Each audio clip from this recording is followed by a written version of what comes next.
do livro de Daniel, né? Nós estudamos no vídeo passado, né? Sobre o capítulo 1, e nós vemos ali que a questão toda gira em torno da adoração, a quem devemos obedecer, né? Daniel, ele decidiu firmemente adorar apenas a Deus, né? Se você não viu o vídeo anterior, você vê aí na playlist, acesse abaixo na descrição do vídeo o link, ou entre aqui no canal e aí você vê ali a playlist, certo? O livro de Daniel, ele tem que ser pregado nos dias de hoje, não apenas pela profecia, mas por conta também de que as revelações de Daniel são para os nossos dias, né? E a vida, né, o comportamento dos jovens, né, realmente são um exemplo a ser seguido, né? E das profecias de Daniel, né, a principal ali, de toda a Bíblia inclusive, realmente hoje é a volta de Jesus, que venhamos tomar como exemplo a conduta desses jovens, né? Vamos orar para darmos início ao estudo. Senhor nosso Deus, nosso Pai, neste momento a Tua palavra será aberta. Rogamos-te, Senhor, a presença do Teu Espírito Santo e a companhia dos Teus anjos para aclarar, Senhor, a nossa mente e iluminarmos, Senhor, para o estudo da Tua palavra, compreendemos as coisas que aqui estão escritas. Te rogamos, meu Deus, não apenas neste momento, mas por todo aquele que for assistir o vídeo depois, em nome de Jesus. Amém. O capítulo 2 de Daniel vai mostrar que só Jeová conhece o futuro, certo? Por exemplo, a gente vai ver, antes de abrir Daniel capítulo 2, a gente vai ver algumas passagens aqui no livro de Isaías, né? Antes de mais nada, peço aos irmãos que orem por mim, né? Porque eu preciso realmente das orações dos irmãos, inclusive para a questão aqui do canal, para que o canal cresça, né? Possa o YouTube recomendar para mais usuários, né? O canal possa alcançar mais pessoas, principalmente nesse conteúdo aqui que estamos estudando as profecias. E não é fácil, né? Eu uso meu tempo livre, né, realmente para fazer os vídeos, né? Já que temos o nosso trabalho secular e temos que editar também os vídeos, né? Então isso requer tempo, né? E nós não somos monetizados pelo YouTube, né? Quem dera eu fosse monetizado pelo YouTube, aí eu teria bem mais tempo para fazer mais vídeos, né? Conteúdos relevantes e também para a obra de Deus. Se os irmãos também quiserem colaborar, o nosso Pix é 81996448763. 81996448763. Inclusive está na descrição do canal também, certo? Então, na palavra de Deus, diz em Isaías 44, versos 6 e 7. Assim diz o Senhor, Rei de Israel, seu Redentor, o Senhor dos Exércitos: eu sou o primeiro e eu sou o último, e além de mim não há Deus.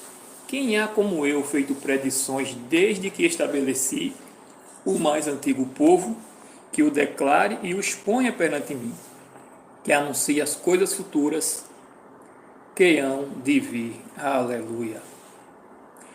E aqui, no capítulo 46, verso 9 e 10, está escrito: lembrai-vos das coisas passadas da antiguidade, que eu sou Deus e não há outro. Eu sou Deus e não há outro semelhante a mim, que desde o princípio anuncio o que há de acontecer, e desde a antiguidade as coisas que ainda não sucederam, que digo, o meu conselho permanecerá de pé, farei toda a minha vontade. Não existe nenhum outro Deus, né? Esses deuses do Antigo Testamento e hoje, né, que existe, eles são apenas frutos, né, da imaginação humana, são falsos deuses, né, que não existem, né, que é o próprio Satanás, inclusive, que levanta para poder ser adorado, e ele não está preocupado se a pessoa está sendo enganada, porque realmente ele é mestre nisso, em enganar as pessoas, né? Acham que estão adorando algum tipo de santo, né? Quando na realidade estão adorando o próprio inimigo, né? E estão sendo enganados. Porém, como foi dito também no estudo passado, Deus não leva em conta os tempos da ignorância, mas a partir do momento que você conhece e você conhece a palavra de Deus, né? A Bíblia é clara, conhecereis a verdade e a verdade vos libertará. Eu não sei você, mas eu não gosto de ser enganado, né? E eu passei muito tempo sendo enganado até que eu conheci a verdade e a verdade realmente me libertou. Então a gente vê claramente, a Bíblia afirma que só há um Deus, e a Bíblia afirma claramente que só Deus pode conhecer o futuro. Aqui em Babilônia existia, né, a questão dos astrólogos, por exemplo, que queriam conhecer, né, o futuro, né? Se diziam conhecer o futuro, né? E enganava muita gente. Mas a gente vai ver aqui, no sonho que Nabucodonosor teve, que foi inútil, né? A presença ali dos sábios. Nabucodonosor teve um sonho, né? Capítulo 2, verso 1 ao 3, está escrito: no segundo ano do reinado de Nabucodonosor. Só um minuto aqui. Vou ver como é que está a bateria do celular. Não dá para ver. Só um minuto, certo? Tá boa. 53%. Então veja, Daniel capítulo 2. Lembrando também, né, que eu faço pelo celular, né, os vídeos, tudo, né? Não tenho câmera, não tenho computador, né? Então é tudo realmente bem amador. No segundo ano do reinado de Nabucodonosor, teve este um sonho. O seu espírito se perturbou e passou-se-lhe o sono. Então o rei mandou chamar os magos, os encantadores, os feiticeiros e os caldeus, para que declarassem ao rei quais lhe foram os sonhos. Eles vieram e se apresentaram diante do rei. Disse-lhe o rei: tive um sonho, e para sabê-lo está perturbado o meu espírito. Então veja, ele chamou os encantadores, os magos, os feiticeiros, os caldeus, né? Um time que pretendia conhecer o futuro, né? Usando ali de várias, digamos assim, artimanhas, né? Como a questão do recipiente com água e azeite, né? A astrologia, os signos dos zodíacos, né? Pessoas ainda acreditam hoje, né, que os signos, né, eles definem o comportamento das pessoas, né? Isso é um engano do inimigo, né? Isso tudo é vinho de Babilônia, né? E muitos ali, também naquela época, né, de Babilônia, entre esses que foram chamados aí nesse time, eles praticavam a magia negra, né? A comunicação com os mortos também. Aí vem o verso 4 e o verso 5.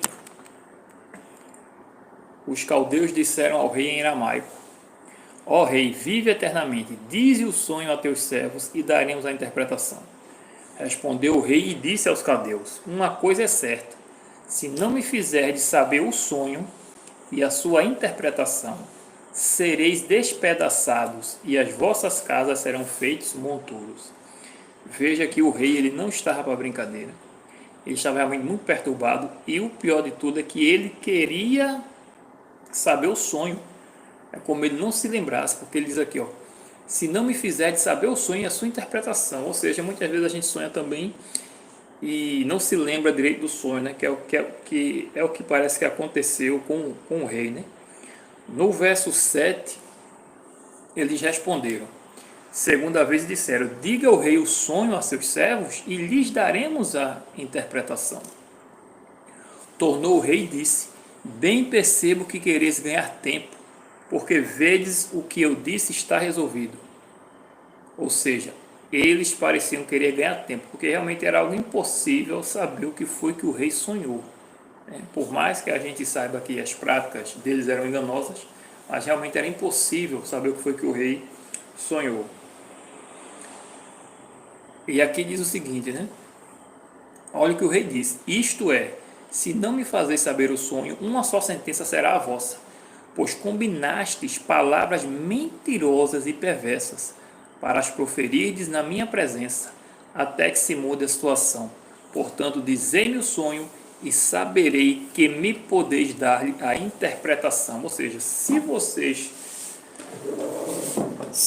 estiverem falando a verdade, vocês vão me dizer qual foi o sonho, certo? E aí eu vou saber realmente que vocês vão poder me dar a interpretação. No verso 10, responderam os caldeus, na presença do rei, e disseram: não há mortal sobre a terra que possa revelar o que o rei exige. E isso é verdade, né? Pois jamais houve rei, por grande e poderoso que tivesse sido, que exigisse semelhante coisa de algum mago, encantador ou caldeu. Verso 11: a coisa que o rei exige é difícil, e ninguém há que possa revelar diante do rei, senão os deuses, e estes não moram com os homens. Aí a gente vê, né, a diferença entre o Deus verdadeiro também e os deuses falsos. Por quê? Porque eles falaram, eles acreditavam em deuses, mas acreditavam, né, que os deuses não habitavam entre os homens, né? Porque esses deuses, eles eram deuses carnais. Não é como o Deus da Bíblia, não é como Jeová, que é espírito e está acima do tempo, fora do tempo, mas é um Deus também atemporal. Ele está fora do tempo, mas ele se faz presente, ou seja, ele é um Deus também imanente. Ele mesmo estando fora do tempo, né?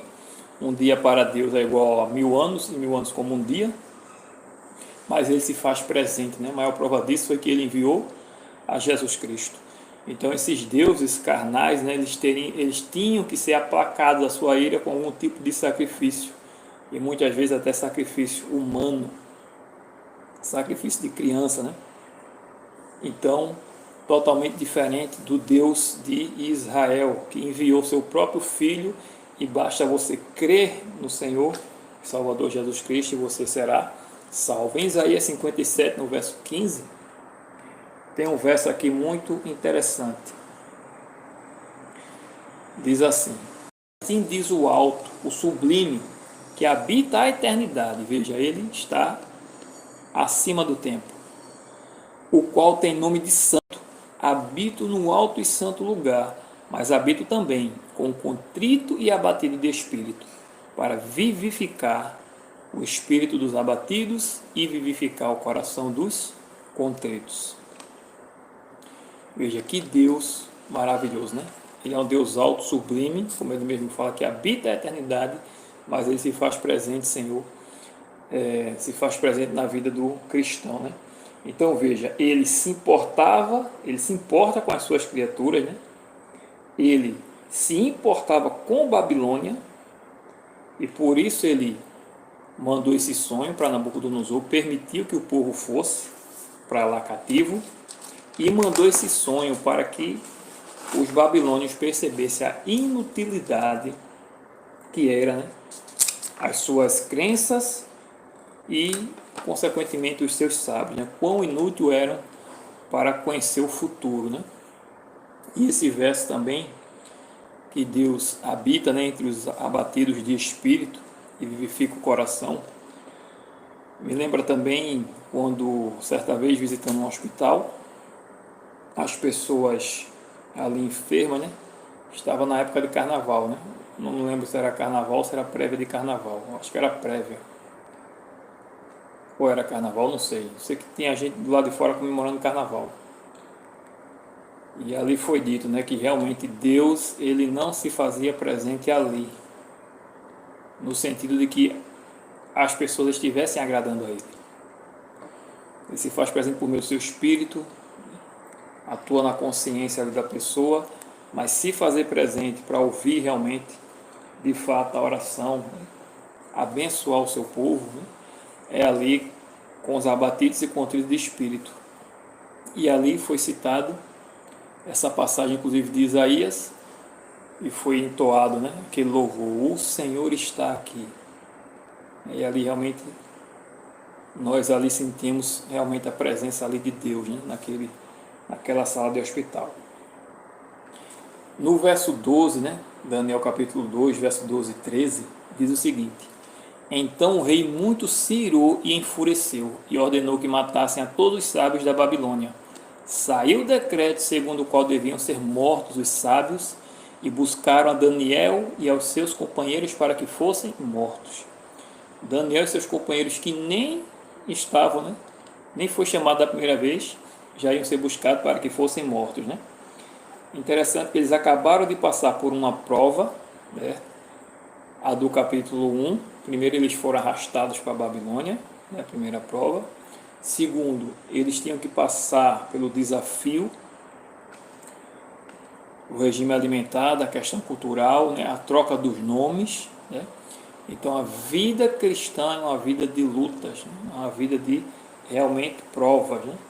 Muitos dizem assim, se você não estiver passando prova, é porque alguma coisa está errada com o seu cristianismo, né? Isso não é 100% correto, né? Mas é claro que uma vida mansa e tranquila, sem preocupação com nada, com família, com dinheiro, com as pessoas da igreja, é realmente de se estranhar, né? É de se analisar, né? Ver como é que está realmente a vida da pessoa, né? Então veja, dos versos 14 ao 16, Daniel ele fala com o chefe da guarda Arioque e fala com o rei, pedindo-lhe tempo. E o rei concedeu, certo? Aqui diz, ó, foi Daniel, verso 16, ter com o rei e lhe pediu designasse o tempo, e ele revelaria a interpretação. Aqui a gente vê a misericórdia do rei, a misericórdia de Deus, fazendo com que o rei achasse, fazendo com que eles achassem graça diante do rei. Por quê? Porque os caldeus, né, aquela elite, o rei desconfiou, disse que estava querendo enrolar, mas a Daniel o rei concedeu tempo. Por quê? Com certeza ele viu a vida de Daniel, que era uma vida reta, uma vida íntegra, uma vida realmente de devoção ao Deus verdadeiro. Ele percebeu ali que Daniel era diferente. Isso vai falar no capítulo 4, se não me engano, né? Que ele tem o espírito dos deuses. Então ele viu realmente que Daniel era uma pessoa diferente e lhe concedeu tempo, né? E ali a gente vê realmente a misericórdia de Deus, né? Não apenas para com Daniel, mas como também os demais sábios, né? Que estavam ameaçados de morte. E tudo começou exatamente ali no capítulo 1, que a gente mencionou, certo? Aquele verso de Daniel capítulo 1, que no verso 8, quando diz, é um dos versos mais que diz, resolveu Daniel firmemente não contaminar-se com as finas iguarias do rei, nem com o vinho que ele bebia. Então pediu ao chefe dos eunucos que lhe permitisse não contaminar-se. Daniel recusou a comida do rei.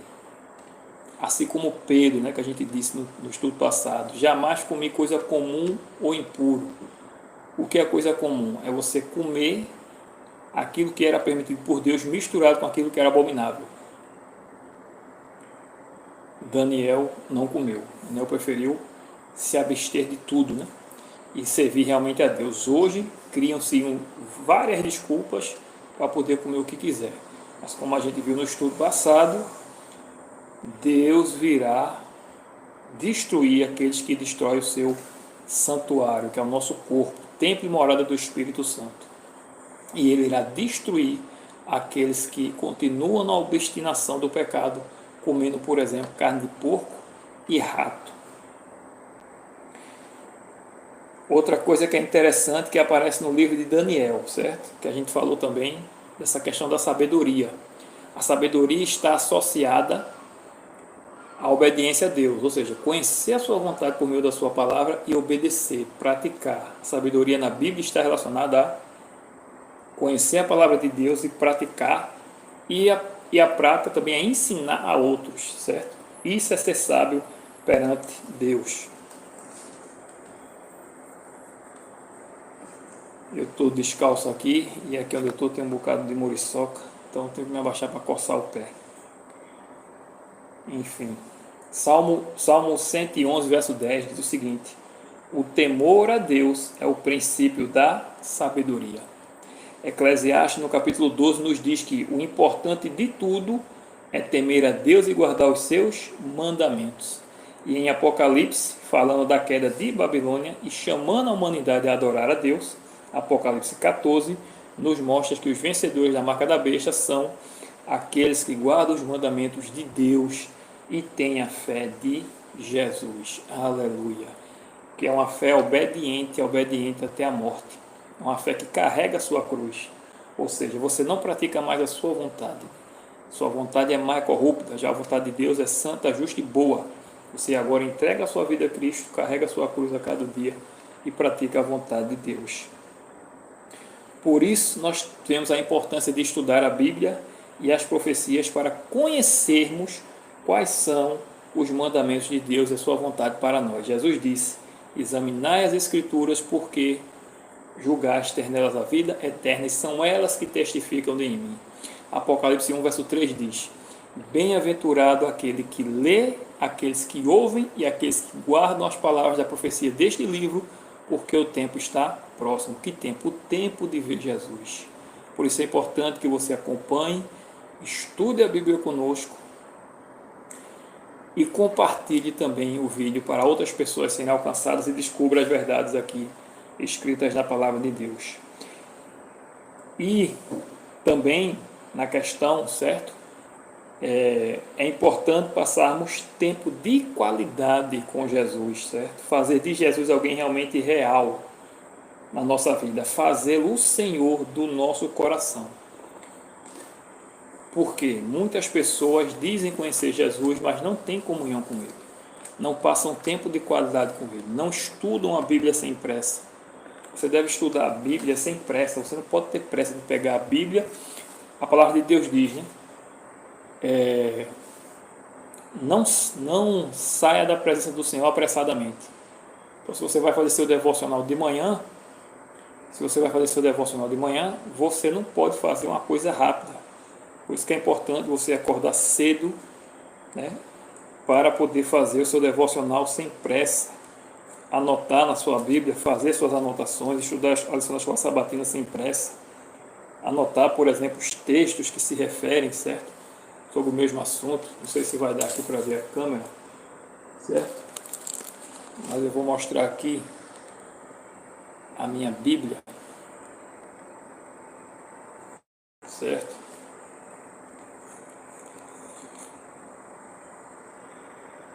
Não vai dar para ver.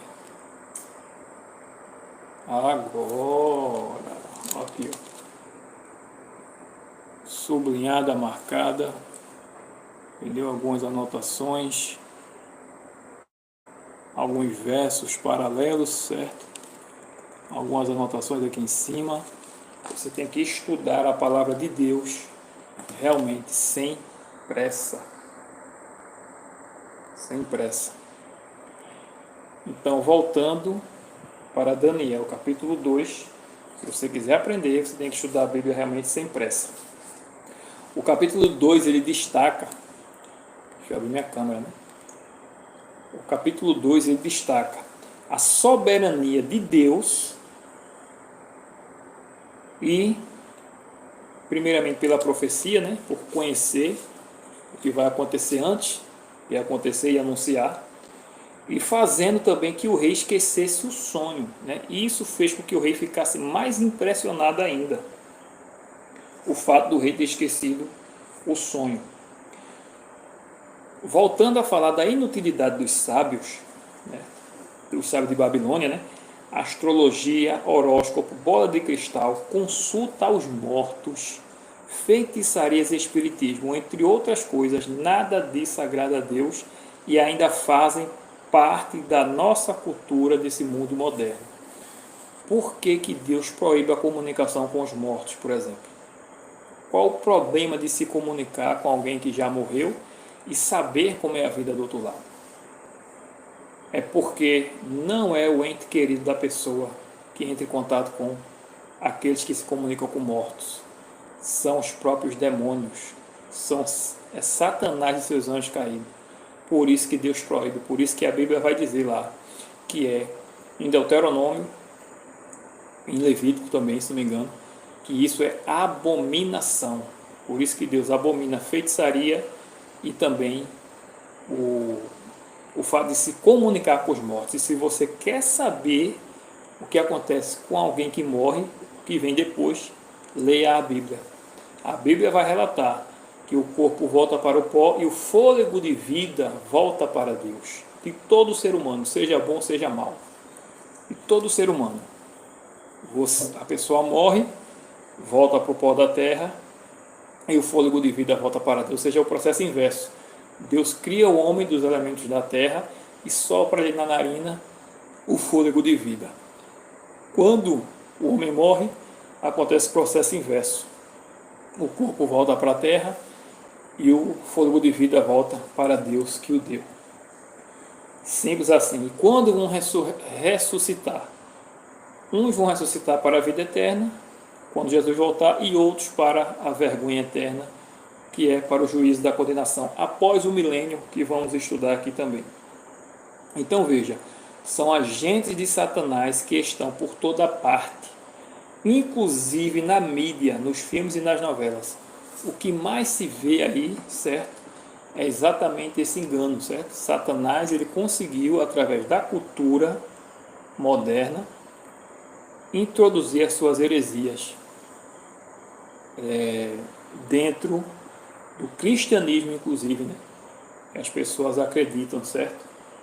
Em certas coisas que veio da filosofia grega, paganismo. As pessoas acreditam, como por exemplo a questão da alma imortal, e Satanás tem introduzido dentro. Você vê algum filme gospel, por exemplo, você vai ver gente que morreu voltando a se comunicar com as pessoas. Isso não é bíblico, isso é espiritismo. Então Satanás, ele tem lançado suas doutrinas por meio dos filmes, dos seriados, das novelas. Olha o que diz aqui também Apocalipse 16, verso 13 e 14. Então vi sair da boca do dragão, da boca da besta e da boca do falso profeta 3 espíritos imundos semelhantes a rãs, porque eles são espíritos de demônios, operadores de sinais, e se dirigem aos reis do mundo inteiro com o fim de ajuntá-los para a peleja do grande dia do Deus Todo-Poderoso. Ou seja, eles enganam os reis da terra, enganam todo mundo através das suas falsas doutrinas. O mundo jaz no maligno e seus enganos estão em toda a parte, inclusive na boca de muitos falsos profetas e falsos pastores. Dragão, aqui na profecia ele é simbolizado, né? Ele é o próprio Satanás na realidade. A besta é a besta do mar, de Apocalipse 13, e o falso profeta aqui seria os Estados Unidos da América, que é de onde vem toda aquela levada de igreja, por exemplo, pentecostal, né? Os protestantes que não protestam mais nada, né? Que estão se unindo ao catolicismo, por exemplo. Então eles enganarão todo mundo, inclusive os Estados Unidos é o falso profeta. Por quê? Porque ele é que vai dar autoridade à besta. Ele fará com que a terra e seus habitantes adorem a besta, dizendo, olha, como se diz, este é o caminho, né? Andai por ele, seguir o que eles dizem, né? Então por isso que ele é o falso profeta. Você vê também que no catolicismo, no meio pentecostal e no espiritismo, em algumas religiões, né, do espiritismo, que eles têm várias vertentes, né, eles falam o mesmo dom de língua, né, que os evangélicos falam que é dom de língua estranha. Só que não é língua estranha, é a língua dos anjos caídos. O dom de língua da Bíblia é o dom de língua de idiomas. O dom que eles falam, é realmente dos anjos caídos, ou é a invencionice deles. Por exemplo, Ralabalachúria, Terraço que canta, né? Tem até gente dando curso na internet de como falar em língua estranha. Como é que isso é dom de Deus? Dom de línguas estranhas é falado então no catolicismo, no movimento pentecostal e no espiritismo, certo? O dom de línguas no movimento surgiu após o surgimento do espiritismo moderno, depois das irmãs Fox. Aí surgiu esse movimento pentecostal em 1901 nos Estados Unidos, chegando no Brasil, por exemplo, em 1910, e aí veio essa questão das línguas estranhas. É importante dizer que muitas pessoas sinceras estão nesses movimentos sendo enganadas, e Deus não leva em conta os tipos da ignorância. Pessoas que muitas, né, são até mais fiéis a Deus do que os próprios cristãos que se dizem realmente na igreja verdadeira, mas que têm seus pecados, né, que não querem abandonar. E enquanto essas pessoas elas vêm sendo, né, enganadas pelo inimigo. Mas Deus não leva em conta os tempos da ignorância. Agora, a partir do momento que você descobre e continua no erro, aí já é rebeldia, ou no mínimo burrice. 2, versos 17 e 18, está escrito: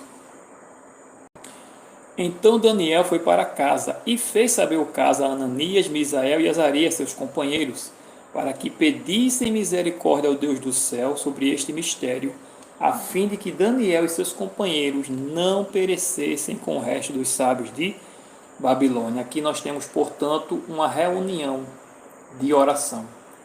Daniel e seus amigos foram buscar a misericórdia de Deus, para que Deus revelasse a eles o sonho e a interpretação.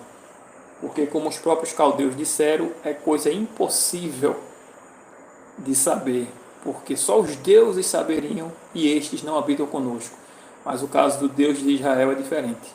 Ele sabe e ele habita conosco e ele revela. É inclusive o que Daniel vai responder ao rei, né? Daniel não tomou mérito nenhum para ele. Inclusive limpou a barra dos demais sábios, porque ele disse, realmente, né? Veja o que ele fala aqui. Verso 19: Então foi revelado o mistério a Daniel numa visão de noite. Daniel bendisse o Deus do céu. Disse Daniel: Seja bendito o nome de Deus, de eternidade a eternidade, porque dele é a sabedoria e o poder. É ele que muda o tempo e as estações, remove reis e estabelece reis. Ele dá sabedoria aos sábios e entendimento aos inteligentes. Ele revela o profundo e o escondido. Conhece o que está em trevas e com ele mora a luz. A ti, ó Deus de meus pais, eu te rendo graças e louvor. E te louvo, porque me deste sabedoria e poder, e agora me fizeste saber o que te pedimos, porque nos fizeste saber este caso do rei. Então Daniel louvou, exaltou a Deus, glorificou a Deus, rendeu-lhe graças pela sabedoria que ele concedeu ali em Babilônia, pelo poder que ele concedeu a Daniel também em Babilônia, enfim. E exaltou a Deus porque louvou a Deus, agradeceu porque Deus revelou o mistério. Então, muitas vezes a gente recebe as coisas de Deus, mas nós não somos gratos, né? Não somos gratos a Deus, né? No verso 24 diz: Por isso Daniel foi ter com Arioque, ao qual o rei tinha constituído para exterminar os sábios da Babilônia. Entrou e lhe disse: Não mate os sábios da Babilônia, introduze-me na presença do rei e revelarei ao rei a interpretação. E aí Daniel vai dizer, né, verso 25: Então Arioque depressa introduziu Daniel na presença do rei e lhe disse: Achei um dentre os filhos dos cativos de Judá, o qual revelará ao rei a interpretação. É interessante que Arioque fala que achei um dos cativos de Judá, ou seja, lembrando ao rei de onde eles vieram. É como se o Espírito Santo tivesse usado ali a boca de Arioque para lembrar que eles vinham de Judá, aquela terra onde os habitantes ali adoram a Jeová. Então isso com certeza foi algo realmente proposital do Espírito Santo para lembrar, já ir preparando a mente do rei para o que ele ia ouvir. Respondeu o rei e disse a Daniel, cujo nome era Beltesazar.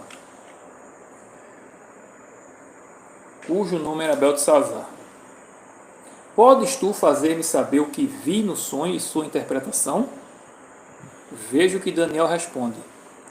Veja a humildade de Daniel. Não buscou a glória para si.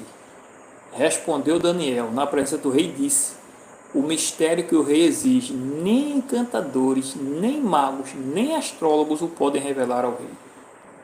Ou seja, ele confirmou aquilo que os seus companheiros, digamos assim, de trabalho, havia dito ao rei. Eles não podiam fazer nada. E Daniel confirmou, dizendo ao rei: eu não estou mentindo, estou falando a verdade. Considera, né? Então, como eu disse, ele aliviou também, ajudou a salvar aquele grupo de pessoas. Mas há um Deus no céu, o qual revela os mistérios. Veja que o rei disse no verso 26, podes tu fazer-me saber? E Daniel responde, há um Deus no céu. Primeiro ele diz que ninguém o sabe, né? Depois ele diz, há um Deus no céu, o qual revela os mistérios, pois fez saber o rei Nabucodonosor o que há de ser nos últimos dias. O teu sonho e as visões da tua cabeça, quando estavas no teu leito, são estas. Estando tu, ó rei, no teu leito, surgiram-te pensamentos a respeito do que há de ser depois disso. Deixa eu ver uma coisa aqui.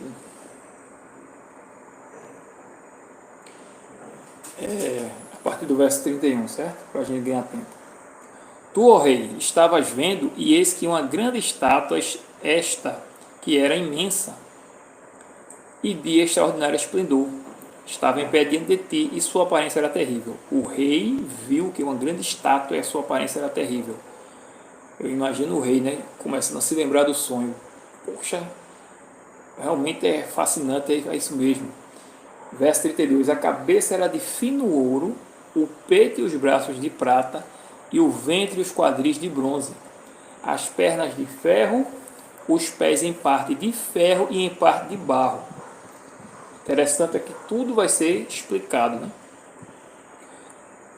Quando estavas olhando, uma pedra foi cortada sem auxílios de mãos, feriu a estátua nos pés de ferro e de barro e os esmiuçou. Então foi juntamente esmiuçado o ferro, o barro, o bronze, a prata e o ouro, ou seja, a estátua foi destruída, os quais se fizeram como a palha das ilhas no estio, né? E o vento os levou, e deles não se viram mais vestígios, ou seja, foi tudo destruído, né? Os reinos deste mundo, como a profecia vai relatar mais à frente na interpretação. Mas a pedra que feriu a estátua se tornou em grande montanha que encheu toda a terra, ou seja, o reino de Deus, a volta de Jesus simbolizada pela pedra que destrói, enche a terra e é ali o reino de Deus. Este é o sonho e também a sua interpretação diremos ao rei. Eu fico imaginando a cara do rei de admiração, de empolgação até, porque Daniel revelou o sonho. Aí vem o verso 37, a interpretação. Tu, ó rei, rei de reis, a quem o Deus do céu conferiu o reino, o poder, a força e a glória. Veja que ele exalta mais uma vez a Deus e diz ao rei, deixa bem claro que tudo o que ele tem foi porque Deus o permitiu. Deus lhe concedeu. A cujas mãos foram entregues os filhos dos homens, onde quer que eles habitem, e os animais do campo e as aves do céu, para que dominasses sobre todos eles. Tu és a cabeça de ouro, inclusive dominar sobre o próprio povo de Deus, como a gente viu no capítulo 1, que foi entregue nas mãos do rei Nabucodonosor. E aqui ele diz, tu és o cabeça de ouro. Depois de ti se levantará outro reino, inferior ao teu, e um terceiro reino de bronze, o qual terá domínio sobre toda a terra. O quarto reino será forte como o ferro, pois o ferro a tudo quebra e esmiuça, como o ferro quebra todas as coisas, assim ele fará em pedaços e esmiuçará. Então veja, ele disse ao rei tudo sobre a interpretação do sonho e sobre a estátua. E aqui a gente vai ver, certo? Os reinos que representavam, mais para frente no capítulo 7 de Daniel, a gente já vai estudar no próximo estudo, o capítulo 7. O capítulo 7 será dividido em 3 temas, certo? Porque a gente vai estudar sobre os 4 animais, depois vamos desvendar quem é o chifre pequeno que surge do quarto animal, e depois vamos estudar as ações do chifre pequeno na história, para que você já de cara descubra na profecia quem é o chifre pequeno que vai atuar contra o povo de Deus até o fim. Então aqui você vê Babilônia, Medo-Pérsia, Grécia, Roma, né? Império Romano, e a Europa, que seriam os 10 reinos que surgiu depois de Roma. Então veja, Babilônia, ela reina do ano 605 até 539, a cabeça de ouro. Depois vem a Média Pérsia, né, que vai derrotar a Babilônia, lá no capítulo 5 de Daniel a gente vai ver isso. Depois vem a Grécia, que derrota a Média Pérsia, a gente vai ver também isso no capítulo 8. E aí vem Roma, né, que é onde vem, onde Jesus vem, né? Jesus vem no período realmente do Império Romano. E ali vem a divisão da Europa Ocidental até a zona da Euro, né? A gente vê que ao longo da história as nações elas tentam se unir.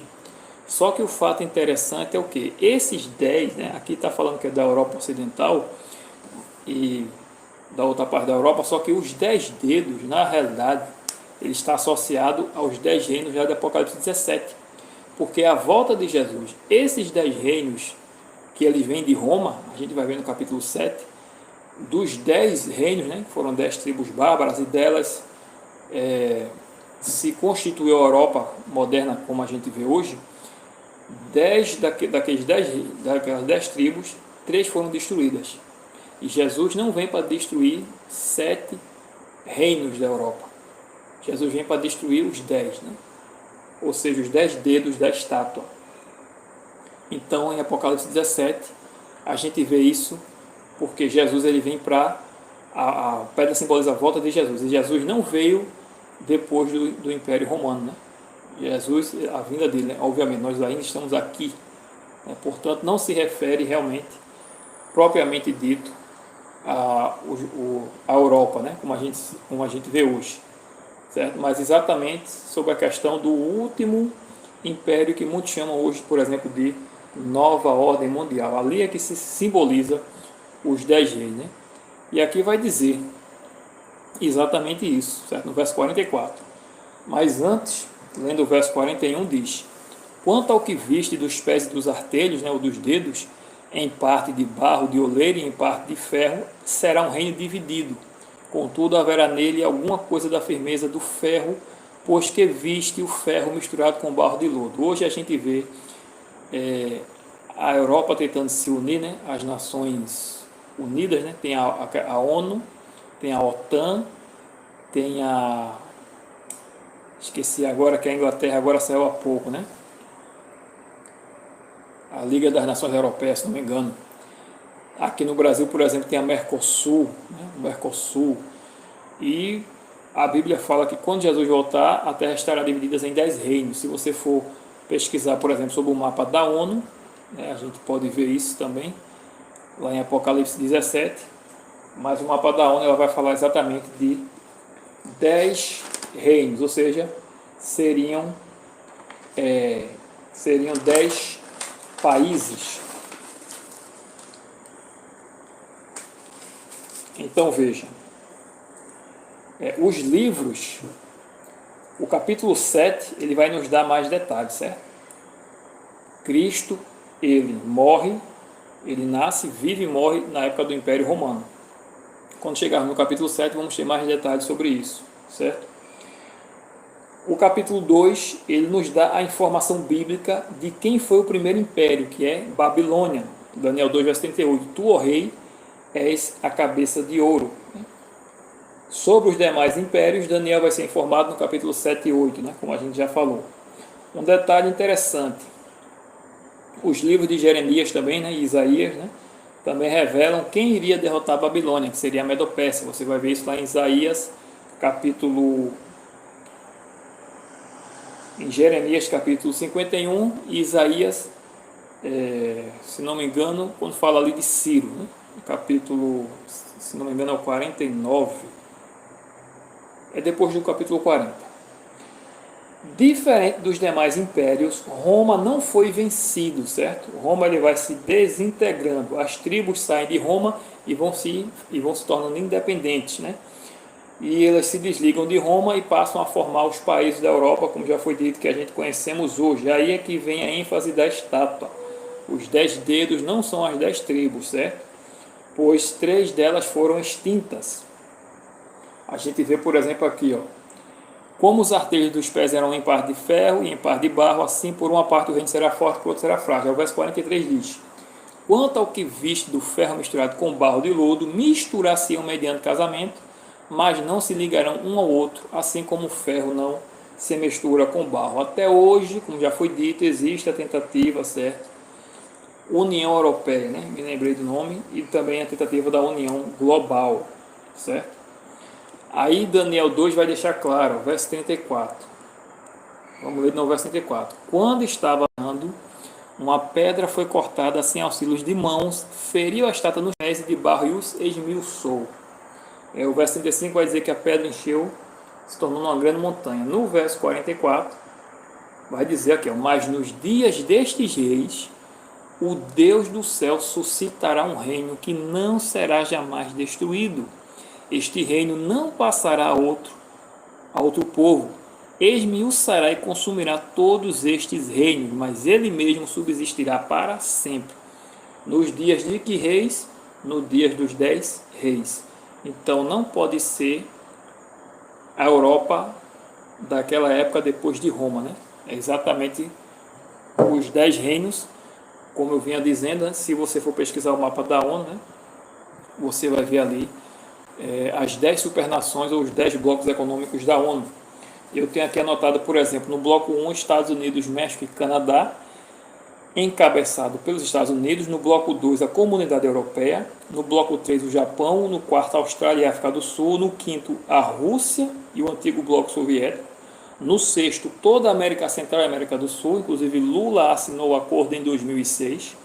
Quando ele tomou posse em 2022, eu não lembro se foi quando ele ganhou a eleição em 2022 ou se foi no discurso do 1º de janeiro. Não estou lembrado agora. Mas ele disse que vai cobrar dos países da ONU o que ele assinou em 2006, exatamente esse acordo, certo?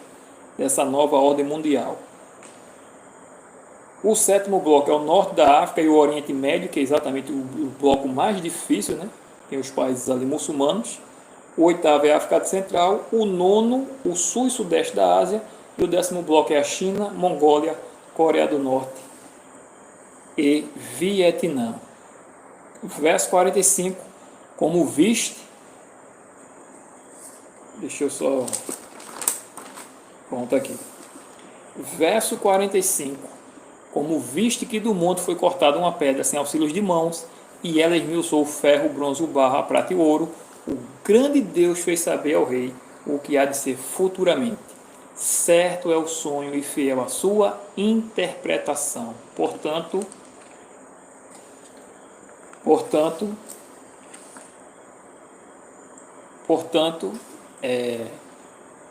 certo é o sonho e a sua interpretação. Jesus voltará nos dias destes reis. É por isso que, além da profecia das 2.300 tardes e manhãs, certo? Que nos mostram quando se inicia biblicamente o tempo do fim, realmente, que estamos prestes a ver Jesus voltar, ainda tem essa profecia aqui de Daniel, que mostra que nos dias destes reis, Jesus vem. Os reinos ainda estão se formando. Você vê isso inclusive em Apocalipse 17, quando fala que os 10 reinos ainda não receberam poder, mas irão receber poder, certo? Então a profecia ela é certa, não tem como você tentar refutar isso. Não existe um ateu que consiga refutar isso aqui. Eles inclusive hoje, né, até querem negar o Jesus histórico, coisa que você vê o quão absurdo e ridículo é esses ateus de hoje, né? Até o Jesus histórico, uns dizem que Jesus foi uma invenção romana. Roma perseguiu o cristianismo, né? Exigia a adoração dos imperadores aos imperadores, vai criar um Jesus histórico. Que lógica tem isso? Aí diz o rei, veja a declaração do rei, certo? Verso 46, primeiro o rei se inclinou e se prostrou o rosto em terra perante Daniel e ordenou que lhe fizessem oferta de manjares e suaves perfumes. Disse o rei a Daniel: certamente o vosso Deus é o Deus dos deuses e o Senhor dos reis e o revelador de mistério, pois pudeste revelar este mistério. Então o rei engrandeceu a Daniel e lhe deu muitos e grandes presentes e o pôs por governador de toda a província da Babilônia, como também o fez chefe supremo de todos os sábios da Babilônia. Isso, em vez de gerou gratidão no rei, mas não gerou gratidão nos sábios de Babilônia. Eles invejaram Daniel, perseguiram Daniel e seus amigos, como a gente vai ver mais para frente no capítulo 3 e no capítulo 6. E aqui diz, né, Daniel não se esqueceu de seus amigos, né? A pedido de Daniel, constituiu o rei a Sadraque, Mesaque e Abednego, ou seja, Ananias, Misael e Azarias, sobre os negócios da província da Babilônia. E Daniel permaneceu na corte do rei. Quando Jesus vai voltar? Não sabemos. Mas essa profecia nos mostra claramente que estamos vivendo realmente momentos solenes da história. Conforme a profecia, o tempo está próximo. Estamos no limiar dos últimos acontecimentos que antecedem a volta de Jesus. E quando começar de fato as calamidades e catástrofes, será muito rápido. Hoje é o dia de entregar a tua vida ao Senhor Jesus e viver de fato uma nova vida, uma vida transformada. Crescer no relacionamento vivo com Cristo Jesus. Essa entrega é urgente, tem que ser agora. Viver uma vida de oração, uma vida incontaminada desse mundo. Apocalipse 17, verso 14 vai dizer que serão salvos. Deixa eu ler aqui Apocalipse 17, verso 14, quando ele fala lá dos 10 reinos, que vão pelejar contra o Cordeiro, mas o Cordeiro os vencerá, porque é o Rei dos Reis e Senhor dos Senhores, e vai acrescentar o seguinte: pelejarão eles contra o Cordeiro, e o Cordeiro os vencerá, pois é o Senhor dos Senhores e o Rei dos Reis. Vencerão também os chamados, eleitos e fiéis que se acham com ele. Muitos são chamados, mas poucos são os escolhidos. Se decida estar entre aqueles que são chamados, eleitos e fiéis. Não perca mais tempo com as coisas desse mundo. Por mais que seja mais forte que você, lute, mas não lute sozinho. Entregue a Deus. Confesse a Deus os seus pecados. Confesse a Deus o quão é difícil para você abandonar certas coisas e se entregue verdadeiramente a Jesus Cristo. Tudo começa com joelho no chão e oração. Eu, por exemplo, já estou aqui de joelho, né?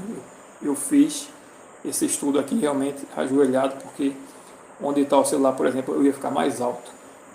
Então eu tive que fazer de joelho para ficar numa posição mais ou menos boa, né? E estamos na presença de Deus, né? Estudando a Bíblia na presença de Deus. Próximo estudo, capítulo 7 de Daniel. Curta o vídeo, compartilhe. Quando você compartilha o vídeo pelo WhatsApp, por exemplo, além de você alcançar o vídeo, alcançar por meio do WhatsApp, o YouTube também, a inteligência artificial do YouTube entende, percebe que o vídeo foi compartilhado e ele começa a indicar o vídeo para outros usuários, né? Por isso é importante curtir e inclusive também deixar o seu comentário, né? O que achou do vídeo, né? Isso é importante também. Oremos. Bondoso Deus e Pai, que estás nos céus, louvado, engrandecido e exaltado seja o teu santo nome. Obrigado por mais um estudo da tua palavra. Obrigado porque o Senhor deixou sinais claros, Senhor, e a profecia nos mostra, meu Deus, que estamos vivendo verdadeiramente próximo da volta de Jesus, Senhor. Como foi dito no primeiro estudo, né, que o método historicista é o melhor método, né, porque estuda a Bíblia de conformidade com o que está acontecendo no mundo secular. E o que está acontecendo no mundo secular exatamente é a formação desses 10 reinos, né, que muitas pessoas negam, mas é bíblico realmente de fato. E a gente vê conforme o mapa da ONU e conforme o que está escrito. Por isso, Senhor, nós te pedimos, Senhor, perdoa nossos pecados, Senhor. Tira de nós tudo aquilo que não te agrada. Santifica-te em nosso coração. Dai-nos poder para fazermos a nossa parte, Senhor. Porque nós somos falhos, Senhor. Estamos falhando contra ti, não estamos conseguindo, Senhor, ter a força de vontade necessária, Senhor, para fazermos a nossa parte, Senhor. Perdoa-nos por isso. Consagra-nos a ti, meu Deus. Em tuas mãos, Senhor, nós nos entregamos, Senhor. Toma o nosso coração, os nossos corações. Toma, Senhor, os nossos pensamentos, Senhor. Os nossos desejos e a nossa vontade, que sejam submetidas a ti e purificadas, Senhor, em nome de Jesus. Purifica-nos, meu Deus. Batiza-nos com teu Espírito Santo e que esse vídeo alcance mais e mais pessoas para o teu reino.